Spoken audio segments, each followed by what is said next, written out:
Olá, você cliente da Gradual Investimentos. O ano de 2015 foi um ano bastante desafiador, né? E minha tarefa aqui não é nem um pouco fácil, né? Tentar sintetizar o que aconteceu no ano passado e tentar apontar algumas coisas para o ano que vai vir.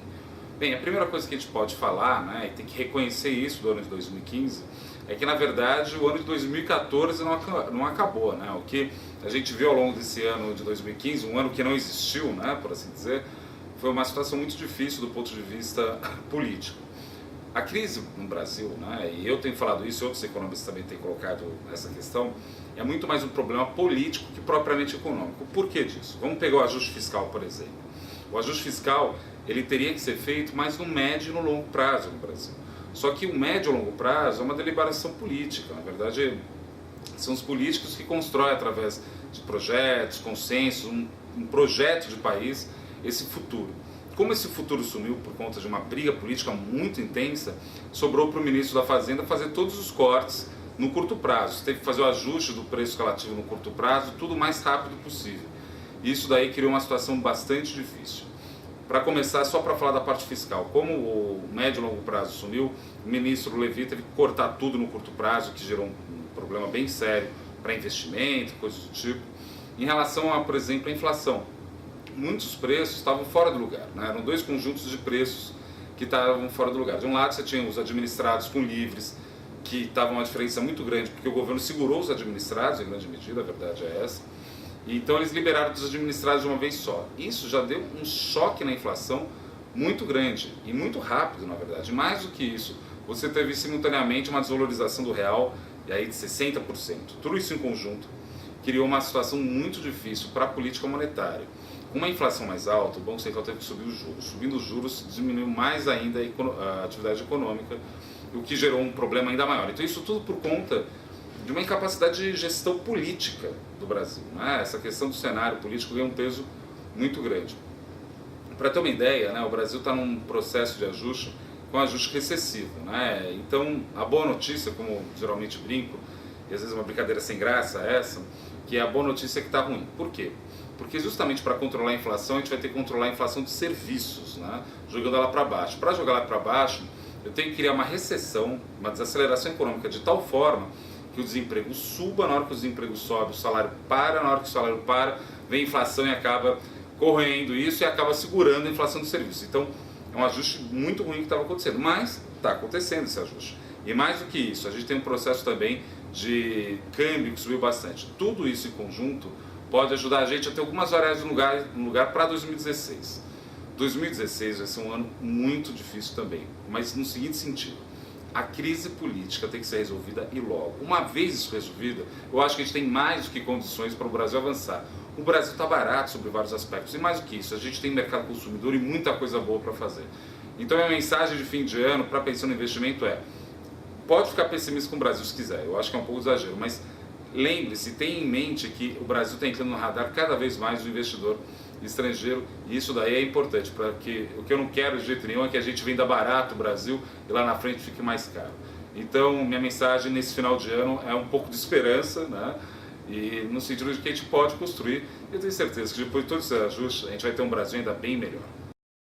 Para a gente falar um pouquinho das nossas expectativas, principalmente para o mercado de ações em 2016, após um ano de 2015 bastante turbulento, onde nossa bolsa caminha para uma baixa ali de um dígito, né, um pouco inferior a 10%, um ano onde o cenário político principalmente impactou muito negativamente o nosso mercado.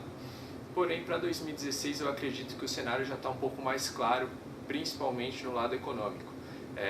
As principais variáveis, os principais receios do mercado nesse ano de 2015 já estão precificados, como a perda do grau de investimento pelo Brasil, do Brasil por duas agências, provavelmente vai vir da terceira também, o que acredito que já está plenamente na conta.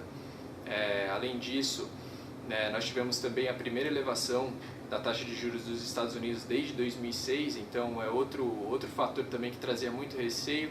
E agora eu acredito que nós já vamos entrar em 2016 pelo menos com isso já claro para o investidor. Nós vamos também entrar num cenário onde a desaceleração econômica já está mais clara. Para citar um exemplo, na primeira semana de 2015, a expectativa para o PIB de 2015, né, da pesquisa Focus, era uma alta de 1%. A gente vai fechar o ano provavelmente com uma queda aí em torno de 3%. Agora nós já vamos entrar em 2016 com uma queda esperada de 2,6% no PIB de 2016. Então, acredito que dentro desse cenário a gente vai começar a ver oportunidades interessantes no mercado de ações. Dentro desse cenário que acabei de traçar, a gente destaca alguns setores que nós apostamos para 2016 que devem apresentar uma boa performance, uma performance superior. Um dos setores que eu acredito que vai apresentar uma forte performance é o setor de educação. As mudanças, né, das regras do jogo, principalmente do FIES, já estão dadas. Eu acho que já tem mais uma clareza no setor e o setor tem se mostrado bastante resiliente na captação de alunos. E dentro desse setor a gente tem uma preferência pelas maiores, que tem uma estrutura financeira mais forte para passar por esses momentos conturbados. E a nossa top pick do setor são as ações da Croton, CROT 3, é uma das apostas nossas para 2016. Além disso, nós acreditamos também que mesmo com um cenário político bem conturbado como nós estamos tendo, uma das coisas que, mesmo se o atual governo permanecer, que ele aprendeu foi que não se mexe em contrato. Acho que o mercado já deixou bem claro isso e isso também para mim abre uma oportunidade para investimentos em ações de concessões federais, estaduais.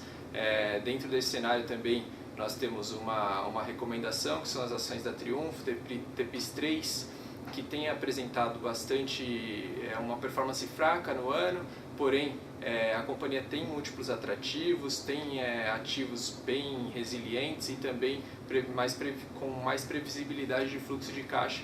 Então esse é outro ativo que nós recomendamos para 2016. Além disso, nós também temos que traçar um pouco de cenário para as nossas blue chips, que é a questão de Petrobras, de Vale, as nossas siderúrgicas. Nesse momento, eu ainda não recomendo que se tenha exposição a esses ativos, fora qualquer cenário de estresse, no caso de efetivação de um impeachment. Eu acredito que vai sim ter caso ocorra, deve ter um rally de curto prazo nesses ativos, principalmente os estatais, porém eu acredito que não tem muito espaço para que qualquer outro governo faça muito mais pela empresa.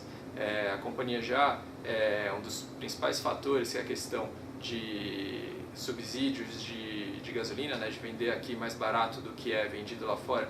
Esse ano inteiro praticamente a Petrobras teve prêmio, não vejo muito espaço para melhora só por uma troca de governo. Então a gente vai continuar tendo uma empresa altamente endividada, com uma cotação de petróleo nas mínimas. Isso, embora no curto prazo beneficie a empresa por ela ser uma importadora líquida, no longo prazo e principalmente nos investimentos do pré-sal é prejudicial. Então a gente ainda recomenda ficar fora nesse momento das ações da Petrobras. Outra que a gente recebe muita pergunta também são as ações da Vale. A gente acredita que tem uma mudança de matriz de crescimento na China, então já não é mais um crescimento necessariamente voltado para a infraestrutura, e isso, na minha opinião, também não vai levar que a companhia apresente grande performance, sem contar que ainda não está completamente claro qual vai ser o dano nas finanças da companhia, porque o dano de imagem já está quantificado, da questão da Samarco, do rompimento da barragem Mariana em Minas Gerais. Bom, espero que esse pequeno vídeo tenha auxiliado a todos. Um ótimo ano de 2016 para todos nós.